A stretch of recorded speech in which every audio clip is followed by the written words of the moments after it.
Assalamualaikum warahmatullahi wabarakatuh.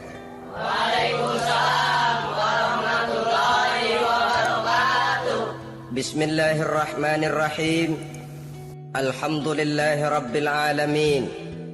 Wassalatu wassalamu ala ashrafil anbiya'i wal mursalin wa ala alihi wa ashabihil mujahidin at-tahirin, amma ba'du. Saudara-saudara kaum muslimin rahimakumullah. Pada dasarnya agama adalah aturan. Orang yang beragama adalah orang yang hidup memakai aturan. Berbeda dengan undang-undang hukum pada umumnya, maka aturan agama ini tidak hanya berisi perintah dan larangan. Ia di samping berisi perintah juga berisi anjuran, pembolehan, pencelaan, dan larangan. Dalam bahasa yang lebih dikenal, perintah adalah sesuatu yang apabila dilaksanakan beroleh pahala, sedang apabila ditinggalkan mendapat sanksi dosa. Amalan semacam ini dinamakan amalan yang wajib. Sedangkan anjuran, sesuatu yang apabila kita kerjakan beroleh pahala, apabila kita tinggalkan tidak beroleh dosa. Amalan semacam ini dikenal dengan amalan sunnah. Pembolehan adalah sesuatu yang boleh saja, artinya boleh dikerjakan, boleh pula ditinggalkan, dan amalan semacam ini kita sebut dengan amalan mubah. Pencelaan adalah sesuatu yang berpahala jika ditinggalkan, tapi tidak berdosa manakala dikerjakan, dan ini dinamakan perbuatan yang makruh. Sedangkan larangan, sesuatu yang apabila dikerjakan beroleh dosa, apabila ditinggalkan beroleh pahala, dan amalan semacam ini lazimnya dinamakan amalan atau perbuatan yang haram. Kalau agama merupakan aturan, maka konsekuensinya tentu ia berisi perintah dan larangan. Apabila perintah dilaksanakan, maka Allah Subhanahu wa ta'ala memberikan balasan berupa pahala. Sedangkan apabila larangan yang dikerjakan, Allah pun akan memberikan ganjaran yang bernama dosa. Baik pahala maupun dosa adalah sesuatu yang abstrak, sesuatu yang tidak nampak, tidak kelihatan oleh pandangan mata yang zahir. Itu sebabnya barangkali di zaman materialistis seperti sekarang ini, orang kurang tergerak mengejar pahala dan malah kadang-kadang terangsang untuk berbuat dosa. Karena pahala dan dosa sesuatu yang tidak kelihatan oleh pandangan mata yang zahir ini. Namun sungguh pun demikian, pahala dan dosa bisa mendatangkan kebahagiaan atau kegelisahan batin. Bersabda Rasulullah sallallahu alaihi wasallam, "Iza sarratka hasanatuka wa sa'atka sayyi'atuka fa anta mu'min." Apabila perbuatanmu yang baik menyebabkan engkau bahagia, apabila perbuatanmu yang baik menyebabkan engkau gembira, dan perbuatanmu yang jahat menyebabkan engkau jadi susah, itulah tanda bahwa di hatimu masih ada iman. Artinya, belum tentu orang yang berbuat baik merasa bahagia dengan kebaikan yang dikerjakannya. Dan tidak selamanya orang yang berbuat jahat sanggup menyesali perbuatan jahatnya. Oleh karenanya, apabila iman masih ada, apabila hati masih hidup, perbuatan yang baik menyebabkan orang gembira, perbuatan yang jahat menyebabkan orang susah dan gelisah hatinya. Ini mengandung pelajaran. Sekali kita berbuat baik, jangan sekali-kali menyesali kebaikan itu. Sebaliknya, satu kali kita melakukan kesalahan, hendaknya selalu menyesalinya. Kadang-kadang dalam kehidupan, karena orang tempat kita berbuat baik itu rupanya membalas air susu dengan air tuba, kita lalu menyesali kebaikan. Lahirlah kata-kata, "Nyesal saya nolong dia." Ibarat pepatah katanya, nolong anjing kejepit. Waktu kejepit setengah mati kita tolongin, begitu selesai dia dari kejepitnya malah kita digigitnya. Saudara hadirin yang saya muliakan, dalam kehidupan sehari-hari barangkali ini kena filsafat yang disebut dorong mobil mogok. Ketika mobil mogok setengah mati kita dorong, begitu mesin hidup ditinggalkannya kita di belakang. Sesungguhnya perbuatan kita yang baik tidak harus disesali, karena disesali atau tidak toh perbuatan itu sudah kita lakukan. dan penyesalan atas segala kebaikan hanya akan mengurangi nilai pahala kebaikan itu sendiri. Berbahagialah apabila berbuat baik, walaupun orang yang kita melakukan kebaikan membalasnya dengan kejahatan. Menyesalah apabila berbuat kesalahan, apabila melakukan dosa, karena itu pertanda nilai iman yang masih hidup dalam jiwa kita. Saudara-saudara kaum muslimin yang berbahagia, jadi sungguh pun pahala dan dosa sesuatu yang abstrak, efeknya jelas dia mendatangkan kebahagiaan atau membawa kepada kegelisahan batin di dalam kehidupan manusia. Orang di zaman materialis kurang terangsang berbuat pahala dan terdorong melakukan dosa. Kenapa? Karena pahala tidak kelihatan, dosa tidak nampak. Kalau pahala kelihatan, barangkali nggak kuat kita mikul pahala. Kalau dosa benjol, umpama tiap bikin dosa palanya benjol, barangkali sudah nggak karu-karuan kepala kita. Baik pahala, baik dosa, sesuatu yang tidak nampak oleh pandangan mata zahir, tapi yang punya efek dalam kehidupan ini. Orang yang banyak pahalanya dengan orang yang banyak dosanya, kalau dia berjalan barangkali sulit kita membedakan. Tapi efeknya dalam kehidupan ini jelas adanya.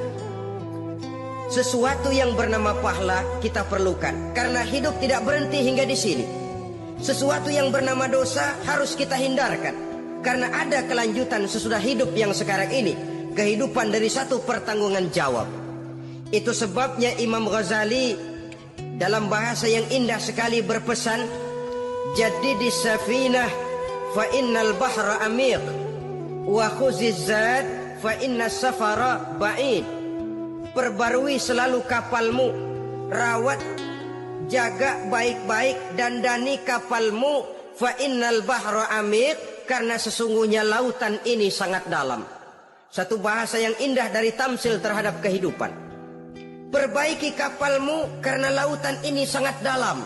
Artinya jaga baik-baik hatimu, pelihara iman dan keyakinanmu, karena hidup ini bagaikan gelombang lautan. Tempo-tempo air tenang, tempo-tempo ombak menggila dan menggunung.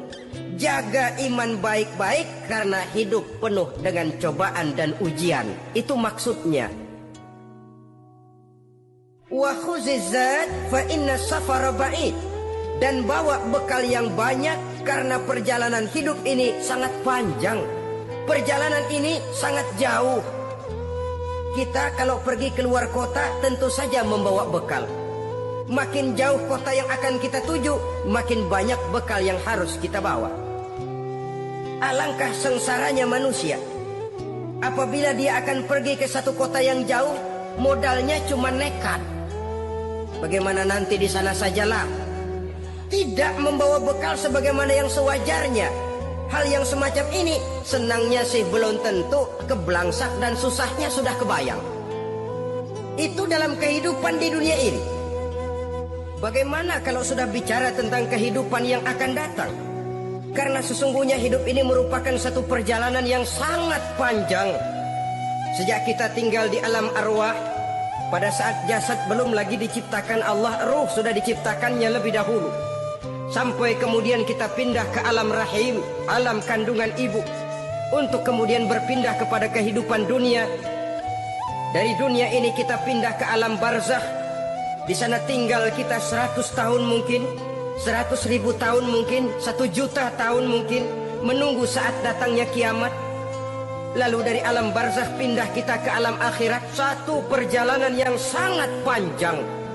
Alangkah malangnya, alangkah sengsaranya jika tahu kita begitu panjangnya perjalanan hidup ini, tidak ada bekal yang kita bawa. Artinya kesengsaraan, kesulitan yang bertali-tali sudah jelas akan menimpa kita. Kalau pergi kita keluar kota membawa bekal uang, membawa bekal makanan, apa bekal yang mesti kita bawa?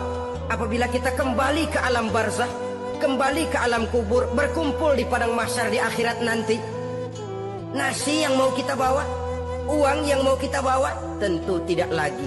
Karena kehidupan materialis selesai di atas liang lahat. Bisa bila masuk kita ke liang lahat, disitulah pahala dan dosa memegang peranan yang sangat penting. Maka pada pertemuan malam ini, kita akan bicara tentang pahala dan dosa itu. Saudara-saudara kaum muslimin rahimakumullah, yang dinamakan pahala, kata Imam Ali Al-Jurjani dalam kitab At-Ta'rifatnya, ma yastahiqqu bihi rahmatu wal maghfiratu minallahi ta'ala, sesuatu yang pelaksananya berhak untuk mendapat rahmah dan ampunan dari Allah. Dengan kata lain, nilai pahala adalah akibat dari perbuatan-perbuatan di dalam melaksanakan perintah dan anjuran yang ada di dalam kehidupan agama. Apabila perintah dan anjuran kita laksanakan, nilai pahala itu lalu datang. Nah, nilai pahala dalam Islam menurut konsepsi Quran, Allah menjelaskan, man jaa bil hasanati falahu asyru amsalihha. Barang siapa yang datang membawa satu kebajikan, barang siapa yang melaksanakan satu kebaikan, maka dia akan mendapat balasan 10 kali dari kebaikan yang dikerjakannya. 10 kali ini pun masih dilipat gandakan dengan 7 ini pun masih dikalikan 100, dan itu pun masih ditambah dengan pernyataan wallahu yudha'ifu liman yasha. Allah masih akan melipat gandakan perbuatan baik seseorang yang dikehendakinya. Itulah nikmatnya dalam Islam. Tetapi sebaliknya, wa man jaa bisayyi'ati fala yujza illa mislaha. Barang siapa yang melakukan satu kejahatan, dia tidak akan mendapat balasan kecuali sesuai dengan kejahatan yang dikerjakannya. Alangkah rahman dan rahimnya Allah. Orang yang berbuat baik dibalas 10, dikali 7, dikali 100, masih dilipat gandakan pula. Tapi orang yang berbuat jahat tidak akan mendapat balasan kecuali sesuai dengan kejahatan yang dikerjakannya. Ini kan beda dengan sifat kita manusia. Kita ini kadang-kadang kalau dijitak membalasnya mukul. Tapi kalau orang berbuat baik kepada kita, kita enggan untuk berbuat baik kepada orang tadi. Allah tidak mengajarkan begitu. Satu kebaikan berbalas 10, satu kejahatan berbalas dengan satu kejahatan. Maha Rahman dan Rahim Allah. Bahkan dalam Islam, niat berbuat baik saja mendapat pahala. Sedangkan niat berbuat jahat belum ditulis merupakan satu dosa sampai kejahatan itu dikerjakan oleh orang yang niat tadi. Umpamanya, saudara niat, nanti malam giliran pengajian saya mau hadir di majelis taklim. Pas datang waktu malam, hujan turun sangat lebat. Saudara berhalangan datang ke majelis taklim, saudara sudah mendapat pahala niat. Tapi saudara niat, nanti malam kalau turun hujan, saya mau bongkar rumahnya si fulan, saya mau curi seluruh harta bendanya. Ternyata malam saudara tidak mengerjakan perbuatan itu belum ditulis dosa sampai perbuatan itu benar-benar dikerjakan. Tapi lalu jangan macam-macam, kalau begitu niat aja yang baik biar nggak usah dikerjain. Niat aja pengen ngaji walaupun tidak ada niatan untuk ngaji. Allah lebih tahu tentang apa yang terdetik di dalam hati sanubari kita. Itulah sebabnya sangat dianjurkan orang untuk melakukan segala macam kebajikan, dan dianjurkan orang menjauhkan segala macam bentuk kejahatan, karena dia akan berefek melahirkan dosa dan pahala. Dosa dan pahala itulah alat untuk memperoleh kebahagiaan di alam kubur, di padang mahsyar, sampai di akhirat nanti. Di dunia ini mungkin segalanya bisa kita beli dengan yang namanya uang. Keamanan kita bisa menyewa petugas untuk menjaga rumah kita. Kendaraan yang mewah bisa kita beli. Udara yang sejuk bisa kita ciptakan. Siapa banyak uang dia raja. Mungkin itu di dunia. Tapi bisa apa uang kalau kita sudah masuk ke alam kubur? Bisakah munkar nakir kita sogok? Udah karkir, jangan nanya nih, cepet. Bisakah malaikat azab menyingkir dengan uang semir? Ternyata tidak. Untuk memperoleh kebahagiaan di sana, nilai pahala. Kesengsaraan akan kita dapat kalau kita banyak menumpuk dosa. Oleh karena itu jangan beranggapan pahala nggak kelihatan, dosa juga nggak kelihatan, biarin saja. Yang tidak kelihatan ini pada waktunya akan memegang peranan yang sangat penting. Tapi tidak cuma untuk menghadapi hidup di situ, kita lalu harus berbuat baik dan meninggalkan yang jahat. Terutama juga di dunia ini. Toh pepatah bilang gajah mati meninggalkan gading, harimau mati meninggalkan belang. Apa yang akan kita tinggalkan setelah kita mati?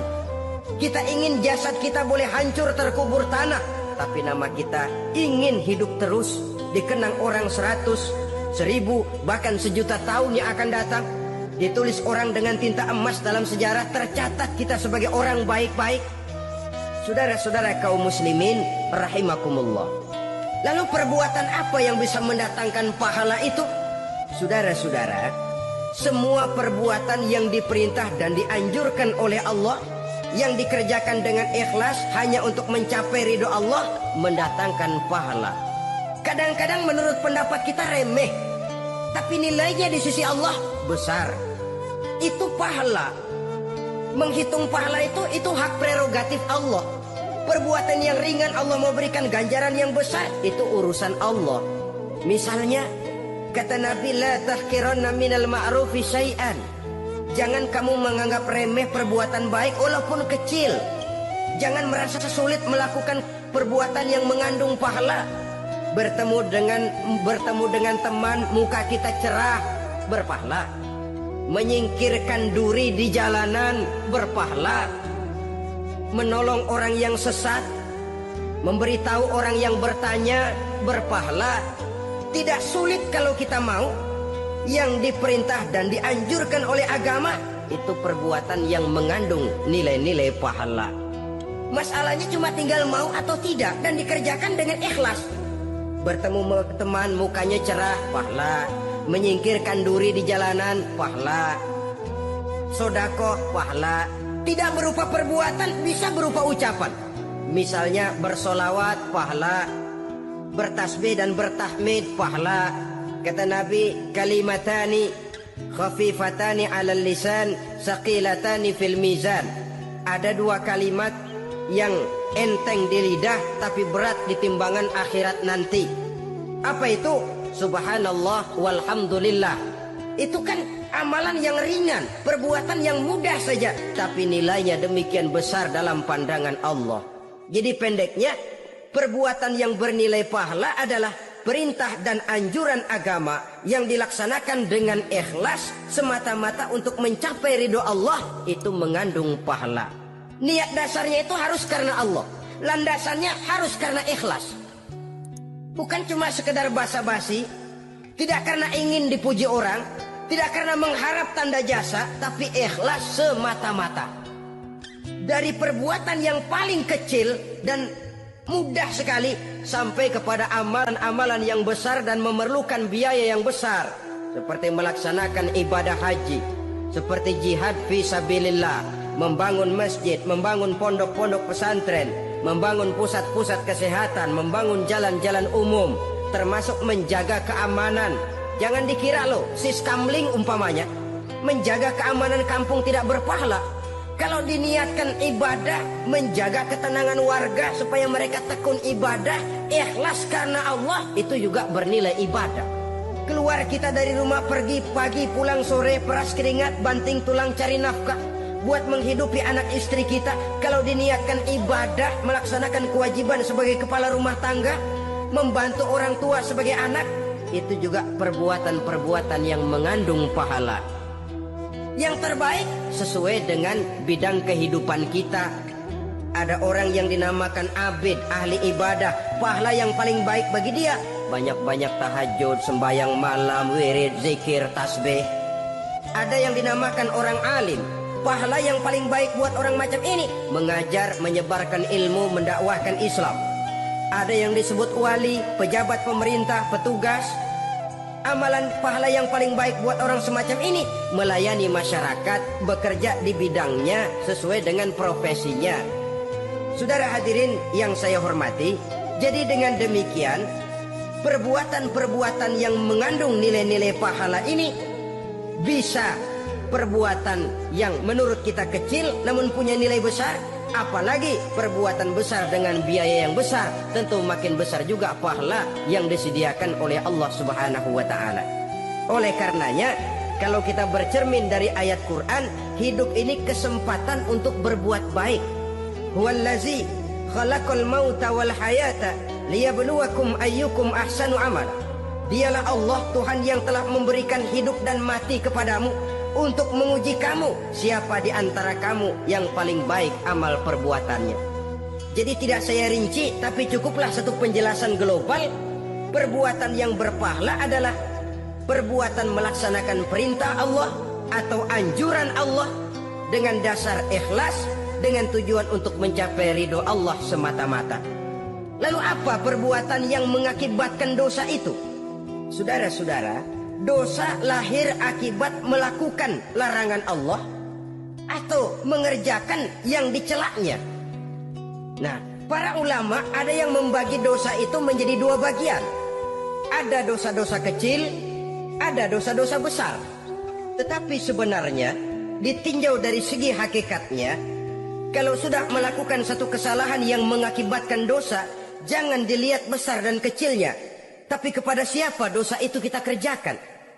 Sebab kalau dosa kita anggap satu yang kecil, orang akan terangsang untuk mengerjakan yang kecil-kecil saja.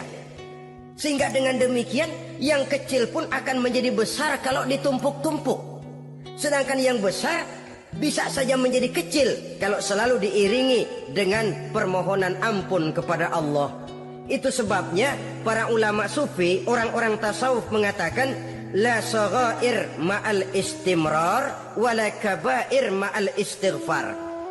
Tidak ada dosa yang kecil kalau dikerjakan terus-menerus, dan tidak ada dosa yang besar kalau digempur tiap saat dengan perbuatan istighfar atau memohon ampun kepada Allah Subhanahu wa taala. Cuma saja pada umumnya, karena dosa-dosa kecil itu lebih mudah taubatnya, dan ada janji Nabi, barang siapa yang meninggalkan dosa-dosa besar akan diampuni dosa-dosanya yang kecil-kecil. Oleh karena itu, pada kesempatan ini kita akan juga bicarakan apa saja yang termasuk klasifikasi dosa-dosa besar, dengan harapan kita bisa menjaga diri, menyelamatkan diri jangan sampai terjatuh ke dalam dosa-dosa yang besar tadi. Tetapi bukan berarti kita harus terangsang melakukan dosa-dosa yang kecil. Ah, biarin kecil ini, tobatnya gampang. Ah, dosa kelas teri. Ah, dosa itu kan tidak kelihatan. Lalu terangsang melakukan perbuatan dosa-dosa walaupun kecil. Kalau berlarut terus-menerus, dia akan tumbuh menjadi dosa yang besar. Oleh karenanya, jangan sampai mengundang pengertian kalau kita membicarakan dosa-dosa yang besar lalu terangsang melakukan dosa-dosa yang kecil. Karena bagaimanapun juga, dosa kecil dan dosa besar sama dalam arti kepada Allah kita melakukan kesalahan. Dan dosa yang kecil pun kalau bertumpuk, dia akan menjadi banyak. Saudara-saudara kaum muslimin rahimakumullah, ada beberapa jenis dosa-dosa besar.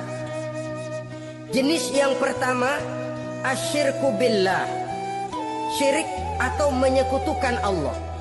Dari sekian deretan dosa-dosa besar, syirik ini merupakan bapak moyangnya dosa. Dedengkotnya dosa itu syirik, menyekutukan Allah. Bahkan dosa yang lain Allah masih mau mengampuni, tapi kalau sudah syirik, menyekutukan Allah, itu sudah satu dosa yang tidak berampun sama sekali. Oleh karena itu tepat pesan Imam Ghazali tadi, jadi di safinah fa innal bahra amik, jaga iman, pelihara akidah, dandani kapal. Karena hidup ini gelombang lautan sangat dalam, hidup banyak cobaan. Di dalam hidup di zaman sekarang ini, saudara bisa perhatikan, di mana tensi ekonomi tinggi, lapangan kerja sulit, persaingan hidup makin tajam, sifat egois dan individualis tumbuh di mana-mana, rasa solidaritas sosial menurun, sifat gotong royong musnah, orang mudah potong kompas, potong jalan, ingin cepat kaya, ingin cepat naik pangkat, ingin dapat kedudukan. Kadang-kadang akidah pun terjual, akidah pun musnah, jatuh ke jurang syirik pun tidak jadi soal. Itu yang kita khawatirkan. Kalau dosa-dosa yang lain Allah masih mau mengampuni, tapi kalau sudah jatuh kepada syirik, Allah sama sekali tidak akan memberikan ampun. Dalam kaitan dengan ini barangkali tepat sinyalemen Imam Ali itu.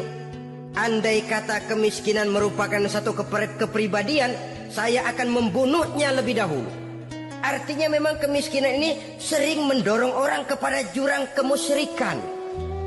Tidak tahan menghadapi godaan perut akibat tensi ekonomi yang tinggi, lapangan kerja yang sulit. Iman pun jadilah ditukar dengan 3 liter beras. Akidah pun jadilah dibarter dengan 3 bungkus supermi, dengan pakaian bekas, dengan obat-obatan. Tidak jadi soal baginya mengejar kebahagiaan yang relatif singkat dengan mengorbankan kebahagiaan yang abadi. Persis ibarat pepatah, nyari jarum kampak hilang. Mencari sesuatu yang kecil, yang besar jadi sia-sia. Membela perut, mengorbankan akidah. Na'udzubillah summa na'udzubillah. Saudara-saudara kaum muslimin rahimakumullah, ini fakta, ini kenyataan. Dan hal semacam ini tidak bisa diatasi cuma dengan ceramah, simposium, diskusi, seminar. Apalagi Nabi berpesan, solahu ummati bil ilmi wal mal. Umatku hanya bisa menjadi baik akidahnya dengan ilmu dan harta. Itu bahasa Nabi. Kalau bahasa kita sekarang, dengan ekonomi dan pendidikan. Ilmu, pendidikan, ekonomi, harta. Tanpa itu sangat besar kemungkinan kita bisa menjual akidah terjerumus di lembah kemusyrikan. Maka terutama kepada saudara-saudara saya, muslimin yang terpencil jauh dari kota-kota besar, yang kadang dalam kehidupan seharinya imannya sering digoda oleh supermi, akidahnya sering ditantang oleh pembagian beras, pakaian-pakaian bekas, obat-obatan dan sebagainya. Jaga dan bentengi akidah kita. Lebih baik nyawa berpisah dari badan, asal iman jangan berpisah dari hati. Kepada adik-adik saya para remaja, para pemuda di kota-kota besar yang iman dan akidahnya sering ditantang dengan minuman-minuman keras, fasilitas-fasilitas yang menghanyutkan, yang secara terarah dan praktis sedikit demi sedikit menggiring kita untuk keluar dari nilai-nilai akidah. Hati-hati, jaga baik-baik, sebab intan paling mahal, mutiara paling berharga, tidak lain nilai iman ini. Tergelincir kita daripadanya, jatuh ke lembah kemusyrikan, jatuh ke satu dosa yang teramat besar, yang Allah tidak akan pernah memberikan ampun lagi. Ini dosa besar yang pertama. Yang kedua, qatlun nafsi illa bilhaq, membunuh orang tanpa alasan yang benar. Di zaman kesulitan ekonomi kadang-kadang orang mudah nekat. Tengok saja, kadang-kadang karena pasal uang 100-200 perak saja nyawa bisa melayang. Kadang-kadang karena urusan yang remeh, salah omong, salah ambil, salah ucap, salah pegang, nyawa bisa jadi melayang. Alangkah murahnya nyawa, seakan-akan kita yang punya. Padahal nyawa itu hak milik Allah. Tidak pantas kita merampasnya, tidak pantas kita menghilangkannya dari jasad seseorang. Oleh karenanya, membunuh orang merupakan satu dosa yang sangat besar. Jangankan kepada orang yang seakidah, orang yang lain akidah saja pun, kalau dia hidup berdamai, rukun, berdampingan, kita harus melindungi. Apatah lagi teman seakidah sendiri. Saudara-saudara kaum muslimin rahimakumullah, pantas kalau Nabi menyatakan apabila dua orang Islam sudah saling berkelahi, berbunuh-bunuhan, al-qatil wal maqtul finnar, yang membunuh dan yang dibunuh dua-duanya sama-sama masuk neraka. Sahabat heran, ya Rasul, kalau yang membunuh masuk neraka sih wajar, tapi yang terbunuh kok neraka juga, kenapa? Kata Rasul, sebenarnya dia juga cuma sudah niat untuk membunuh, cuma keduluan saja. Andai kata dia tidak terbunuh, tentu dia yang akan membunuh. Saudara-saudara kaum muslimin rahimakumullah, Islam sesuai dengan namanya adalah agama damai. Kita tidak boleh mencari-cari musuh, walaupun tidak boleh lari kalau bertemu musuh. Oleh karenanya, pantang seorang muslim menimbulkan benih keonaran, menjadi biang kerok buat lingkungannya. Sesuai dengan namanya, seorang muslim adalah seorang yang dalam hidup senantiasa berusaha menebarkan salam, menebarkan kedamaian, ketenangan dan ketentraman. Dengan prinsip musuh jangan dicari, bertemu pun jangan lari. Yang ketiga termasuk dalam kelompok dosa besar ini, surbul khamr, meminum minuman keras. Termasuk di dalam kata khamr ini ganja, morfin, narkotik. Sebab apa? Jenis minuman semacam itu tidak hanya merusak keadaan sekarang, tapi sekaligus merusak kehidupan yang akan datang. Kalau itu jatuh di tangan generasi muda, artinya kan merusak kehidupan masa depan daripada suatu bangsa. Karena apa? Remaja dan pemuda merupakan bentuk miniatur daripada kehidupan bangsa. Akan bagaimana warna umat Islam di Indonesia, bahkan akan bagaimana warna Indonesia 30, 40, 50 tahun yang akan datang, remaja sekarang jawabannya. Kalau remaja kita sekarang ini kerjanya cuma bisa nyekek botol, insya Allah bangsa Indonesia 30-40 tahun yang akan datang akan tumbuh menjadi bangsa teler. Tidak banyak yang bisa kita harapkan. Remaja adalah gambaran masa depan dari satu bangsa, dari satu umat. Dan remaja itu di dalam dirinya secara fitrah terkumpul semua bakat, terdapat semua kemungkinan. Kita ini lahir membawa sifat pemimpin, tapi juga membawa sifat pengacau. Kita ini ada bakat jadi orang jujur, ada bakat jadi pengkhianat. Kita ini ada bakat menjadi orang baik-baik, kita juga punya bakat jadi biang kerok. Kita kemungkinan bisa jadi pemimpin bangsa, tapi juga bisa menjadi pemimpin bangsat. Nanti lingkungan dan pendidikan akan menumbuhkan, membentuk mana yang tumbuh lebih subur. Kalau lingkungan dan pendidikannya lebih banyak bercerita tentang kejujuran, maka nilai kejujuran yang akan tumbuh lebih banyak dalam jiwanya. Dan insya Allah diharapkan dia akan menjadi manusia yang jujur di kelak kemudian hari nanti. Dan masalah minuman keras ini sebenarnya berkait. Kita tidak bisa cuma menyalahkan remaja saja, menyalahkan pemuda saja. Karena bagaimanapun masalahnya kompleks. Menghancurkan sesuatu tanpa melihat kausalnya, tanpa melihat sebab akibatnya kan sama juga bohong. Kemungkinan karena broken home, kemungkinan karena pergaulan, kemungkinan karena kurang perhatian orang tua, kemungkinan karena akibat bacaan, tontonan, atau fasilitas berupa dibukanya pabrik-pabrik minuman keras, dijualnya minuman-minuman keras di warung-warung yang remang-remang, yang memberikan kenikmatan, kebahagiaan dan kebanggaan tersendiri, sehingga akhirnya orang terangsang untuk datang dan minum di sana. Pada dasarnya memang sepele, cuman minum, nggak ngerugiin orang lain kan? Iya, pada waktu minum. Tapi dikala sudah mabuk, out of control, apapun bisa kita lakukan. Yang kita ucapkan kita tidak sadari lagi, yang kita kerjakan tidak kita sadari lagi. Dikala itu segala macam kejahatan bukan sesuatu yang tidak mungkin untuk kita laksanakan. Nggak ngerugiin orang lain, memang pada saat mau minum. Tapi begitu minum, mabuk, kita bisa merugikan orang lain. Setidaknya merugikan diri sendiri. Pertumbuhan IQ menjadi lemah, semangat kehidupan hilang, gairah kerja menurun, kalau tidak ada sama sekali. Lalu apa yang bisa kita lakukan di dalam kehidupan? Dan akan lebih celaka kalau ini menimpa kehidupan generasi muda kita. Kadang-kadang yang ironi ya, kalau yang orang tuanya mampu barangkali masih tertolong, tapi yang orang tuanya kondisi ekonomi lemah masih kepengen teler juga. Orang tuanya nggak mampu masih pengen mabuk. Dari ganja, morfin nggak dapat, akhirnya kaleng cet diisepin. Yang penting kan bisa teler, mendatangkan satu kebahagiaan tersendiri. Itu sebabnya memang satu kejahatan menurut teori polisi ya hanya bisa terjadi karena faktor N dan K, niat dan kesempatan. Niat ada, kesempatan ada, jadi orang jahat. Kurang salah satunya, biasanya kejahatan terbendung. Niat ada, kesempatan tidak ada, sulit berbuat jahat. Kesempatan ada, niat tidak ada, tidak mungkin orang jahat. Tapi yang paling dominan sebenarnya niat. Kalau niat sudah kuat, kesempatan bisa dicari. Kesempatan bisa diciptakan. Biar Hansip nongkrong, ditungguin lengahnya. Iya biarin.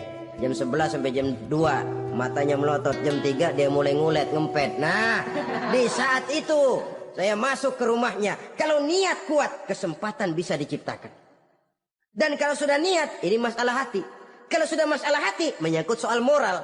Moral artinya sudah masuk kepada kehidupan agama. Saudara-saudara kaum muslimin rahimakumullah. Yang keempat yang termasuk jenis dosa besar, az-zina, perbuatan zina. Di zaman pergaulan bebas dengan prinsip free love, free sex ini, tengok sudah berapa banyak gadis-gadis bergelimpangan jadi korban. Berapa banyak bayi-bayi yang lahir ke dunia tanpa tahu kemana dia mesti memanggil bapak. Apakah deretan jumlah korban ini masih harus bertambah lagi? Paling tidak, biarlah yang sudah jadi korban, tapi jangan bertambah lagi hendaknya. Masing-masing kita berupaya menahan diri. Termasuk dalam kategori zina ini, yang merupakan cabang-cabangnya, liwat, homoseks, lesbian, masturbasi. Bahkan masturbasi itu termasuk jenis zina tangan. Dan itu juga merupakan satu dosa. Di samping dosa juga merusak diri. Karena bagaimanapun juga dia akan mengurangi kemampuan daya pikir seseorang. Maka agama memberikan jalan keluar. Pesan Nabi, ya ma'syara syabab, man istata'a minkumul ba'at falyatazawwaj. Hai para pemuda, kata Nabi, barang siapa di antara kamu yang sudah bisa ba'at, yang sudah mampu ba'at. Ba'at itu artinya memberikan nafkah, baik nafkah zahir maupun nafkah batin, falyatazawwaj, maka hendaklah dia kawin. Jadi yang maksud ba'at ini ya nafkah zahir, ya nafkah batin. Kita kadang-kadang cuma bisa ngasih nafkah batin saja sudah merasa pokoknya kan saya sanggup untuk kawin, lalu kawin tanpa dengan kehilangan pertimbangan. Saudara-saudara, wa illam yastati, adapun kalau dia belum mampu, fa alaihi bisyam, hendaknya dia banyak puasa. Fa innahu lahu wija, karena puasa itu akan merupakan benteng jangan sampai orang memperturutkan hawa nafsunya. Andai kata puasa belum hobi, banyaklah olahraga para pemuda, para remaja.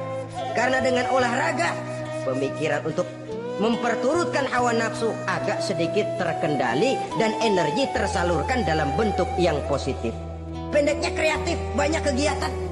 Ini pesan Imam Syafi'i tepat itu. Kata beliau, inni ra'aitu wuqufal ma'i yufsiduh in sala taba wa illam yajri lam yatib. Aku melihat air kalau diam rusak, tapi kalau dia mengalir jernih. Air kalau ngendap, nggak ngalir, nyamuk nyarang di situ, bisa jadi sumber penyakit. Manusia hidup begitu. Kalau nggak punya kegiatan, nggak kreatif, kerjanya cuma delohom, ayam-ayam, akhirnya jadi ngerusak. Ngomongin orang, si Ano ngapa? Ano. Kebangetan nggak ngapa-ngapain, orang aja dipontenin. Orang diomongin, lahirlah namimah, lahirlah ribah. Saudara-saudara, air itu kalau ngendap ada aja yang nyarang.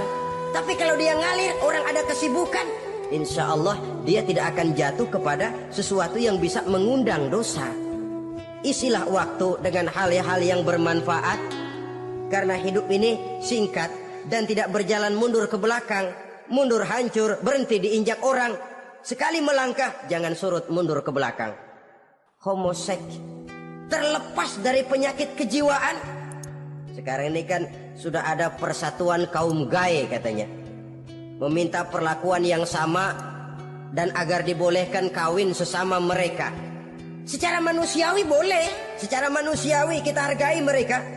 Tapi dari kacamata agama ini jelas merupakan penyimpangan. Dan penyimpangan merupakan suatu dosa, terlepas dari pertimbangan manusiawi. Jangan karena terlalu memperturutkan suara manusiawi lalu kita mengesampingkan agama. Termasuk lesbian, wadon karo wadon. Kalau homo itu kan lanang karo lanang katanya. Saudara-saudara kaum muslimin rahimakumullah, ini bukan penyakit baru. Liwat, homoseks sudah dikenal dari zamannya Nabi Lut, laki dengan laki.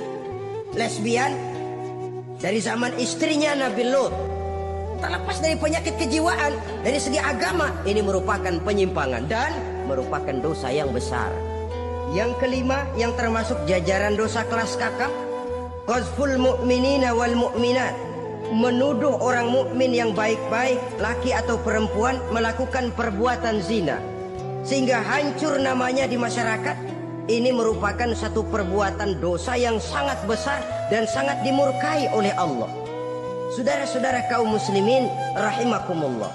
Oleh sebab itu, di tentang masalah ini, kalau memang tidak ada saksi, jangan sembarang kita enteng lidah menuduh orang lain berbuat zina, menuduh orang lain berbuat serong. Dosanya kelewat besar di dalam kehidupan. Karena apa? Mencari harga diri itu berat, memelihara kehormatan diri jauh lebih berat. Satu kali orang dihancurkan namanya di masyarakat, dia akan terisolir jadinya. Oleh karenanya, berlindung kita kepada Allah, jangan sampailah dihinggapi oleh sifat ini. Karena sentimen kita kepada seseorang, karena hasad kita kepada seseorang, tidak senang melihat orang lain lebih maju, lalu lidah ini seenaknya saja mengucapkan kata. Padahal sanksi dan resikonya sangat besar. Yang kita tuduh barangkali mendapat pahala dari Allah. Kita sendiri yang menuduh tanpa saksi, tanpa alasan yang benar, mendapat dosa yang sangat besar. Saudara-saudara, memang kadang-kadang aneh dalam hidup ini. Seorang pelacur biasanya bisa menjaga mulutnya di masyarakat, kata-katanya baik, sopan. Kenapa? Karena mulut yang satu sudah tidak terjaga. Kita kadang-kadang kehormatan bisa kita jaga, tapi mulut tidak terkontrol.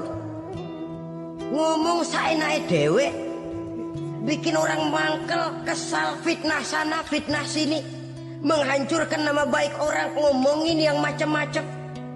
Bagai-bagai macamlah caranya. Saudara-saudara kaum muslimin yang berbahagia. Jadi dengan demikian, menuduh orang lain berbuat zina, sedangkan orang itu tidak pernah melakukannya, ini termasuk satu dosa yang sangat besar di dalam kehidupan ini. Yang keenam, al-'aqu bil walidain, durhaka kepada ibu bapak. Seorang anak, bagaimanapun banyak nilai ibadahnya, banyak kebaikan di masyarakat, menyandang berbagai macam gelar, pangkat dan jabatannya tinggi, tapi kalau sudah durhaka kepada kedua orang tuanya, alamat hidup tidak lagi membawa keberkahan. Dan itu dosa yang sangat besar. Sampai Nabi sabdakan, ridho Allah ada di dalam keridhaan ibu bapak, murka Allah pun ada di dalam kemurkaan ibu dan bapak. Walaupun belum tentu setiap kita orang tua, tapi yang jelas setiap kita adalah anak. Dan setiap anak punya ibu dan bapak. Jangan sampai kacang lupa kepada kulitnya. Saudara-saudara kaum muslimin rahimakumullah, durhaka kepada ibu bapak merupakan perbuatan yang sangat dimurkai oleh Allah. Apalagi ibu yang telah melahirkan kita, bahkan mengandung kita.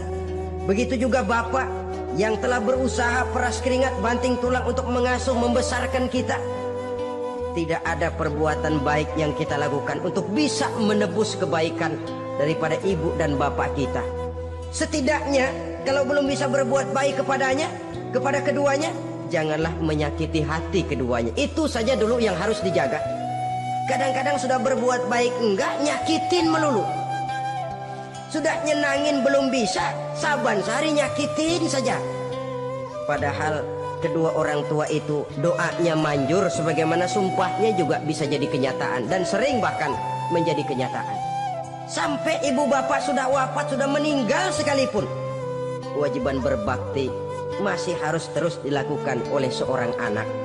Lalu yang ketujuh, at-tawalli yaumaz zahfi, berpaling pada hari pertempuran. Orang sedang sibuk-sibuk menghadapi musuh, maksudnya berjuang membela agama ini, dia lari menyelamatkan diri. Pengecut, mental munafik. Ayo, kalau demi agama, mari kita maju ke depan. Allahu Akbar. Yang besar Allah, yang lain kecil semua. Maju. Orang lain maju serentak, dia mundur jauh ke belakang. Mental munafik, mental calo, istilah sekarang ini.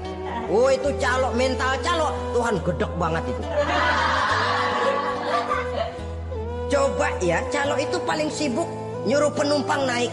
Tapi sementara penumpang naik sampai ke tempat tujuan masing-masing, calonya nggak kemana-mana, diem aja di situ. Cuma orang aja disuruh naik. Saudara-saudara, kerja bakti, orang turun ke comberan, dia naik ke tempat tidur. Mundur di hari pertempuran, menyebabkan orang lain gugur, dia sendiri menyelamatkan diri. Mental pengecut, mental munafik, itu merupakan dosa yang sangat besar. Saudara-saudara kaum muslimin rahimakumullah. Itu sebabnya agama itu memerlukan keberanian. Memang, tapi bukan keberanian yang tanpa perhitungan. Sebab berani tanpa berhitung namanya berani babi. Kita berani kalau benar, kita harus takut kalau salah. Jangan dibalik. Salah berani, nekat namanya. Benar takut, pengecut namanya. Orang yang pengecut adalah orang yang takut membela kebenaran. Orang yang nekat sesungguhnya udah salah nggak malu lagi. Udah salah nekat lagi. Merasa rugi berbuat kebaikan, puas kalau berbuat kejahatan. Padahal Nabi pesan, siapa yang berbuat dosa sambil tertawa, nanti dia akan masuk neraka sambil menangis. Karena itu dipesan pula di dunia ini, sering-seringlah mencuci mukamu dengan air mata taubat. Cuci lidahmu dengan zikir kepada Allah. Bersihkan hatimu dengan air ikhlas. Saudara-saudara kaum muslimin rahimakumullah. Kan ada toh orang berbuat baik nggak gembira, tapi berbuat jahat malah puas. Atau sama saja orang lain berbuat baik, hatinya kesel. Orang lain berbuat jahat, dia malah mendukung. Atau orang lain tergelincir berbuat jahat, dia malah girang. Ini kan tidak objektif. Karena yang berbuat baik orang yang dia keselin, dia nggak seneng. Tetapi karena yang berbuat jahat orang yang dia senengin, dibenerin juga. Itu nggak objektif namanya. Mundur di hari pertempuran pada saat saudara-saudara kita sedang menghadapi musuh, sikap pengecut yang sangat dibenci Allah. Yang kedelapan, termasuk kelompok dosa besar, aklu malil yatim, makan harta anak yatim. Kadang-kadang ada orang mengeksploitir loh nasib anak-anak yatim. Karena biasanya para dermawan peka kalau mendengar nasib yatim, memberikan santunan. Si yatim belum makan, yang ngurusin udah pada kenyang. Mengeksploitir, memakan